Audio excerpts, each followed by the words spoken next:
नमस्कार, मैं हूं विजयश्री और स्वागत है आपका सियासत नगरी में। बिहार विधानसभा चुनाव के पहले चरण के मतदान में अब बस एक हफ्ता बचा है और ऐसे में सियासत अपने चरम पर है। बयानबाजी, पोस्टर वॉर और आरोप प्रत्यारोप से बिहार का माहौल पूरी तरह गर्म हो चुका है। इस बीच आरजेडी के भीतर एक नया विवाद खड़ा हो गया है। पार्टी के मुख्यमंत्री पद के उम्मीदवार तेजस्वी यादव को जननायक कहने पर ही अब उनकी पार्टी के नेता सवाल उठा रहे हैं। दरअसल पटना में आरजेडी कार्यालय के बाहर लगे बड़े बड़े होर्डिंग्स और पोस्टरों में तेजस्वी यादव को जननायक के रूप में पेश किया गया है।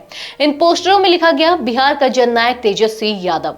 लेकिन इसी टैगलाइन ने आरजेडी के भीतर असहमति की लकीर खींच दी है। आरजेडी के वरिष्ठ नेता और राष्ट्रीय महासचिव अब्दुल बारी सिद्दीकी ने खुलकर इस पर आपत्ति जताई है। उन्होंने कहा, तेजस्वी को जननायक बनने में अभी समय लगेगा। वो लालू यादव की विरासत है और उनकी राजनीति पर खरा उतरने की कोशिश कर रहे हैं।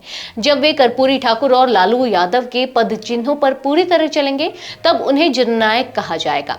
सिद्दीकी का यह बयान ऐसे समय पर आया है जब चुनाव प्रचार अपने पूरे जोर पर है। इस बयान के बाद से राजनीतिक हलकों में चर्चा तेज है कि क्या आरजेडी के भीतर भी तेजस्वी की छवि को लेकर मतभेद है।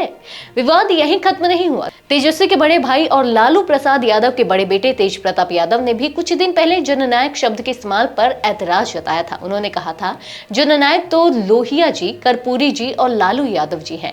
तेजस्वी अभी जननायक नहीं है क्योंकि वो अपने बलबूते पर नहीं, हमारे पिताजी की विरासत पर खड़े हैं। जब वे खुद अपनी पहचान बनाएंगे तब उन्हें जननायक कहेंगे। आरजेडी दफ्तर के बाहर लगे इस पोस्टर पर बीजेपी ने भी हमला बोला। बिहार के उप मुख्यमंत्री और बीजेपी नेता सम्राट चौधरी ने तंज कसते हुए कहा, जिसका परिवार खलनायक हो, जिसके पिता बिहार के गब्बर सिंह हो, वो जननायक कैसे हो सकता है।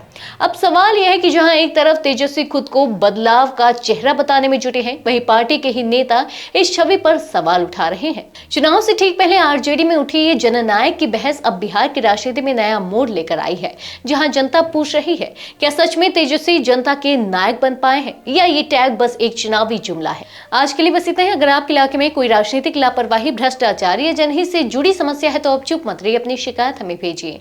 सियासत नगरी आपकी आवाज को मंच देगा और जवाबदेही तय करेगा, क्योंकि अब हर सवाल होगा सीधा सत्ता से।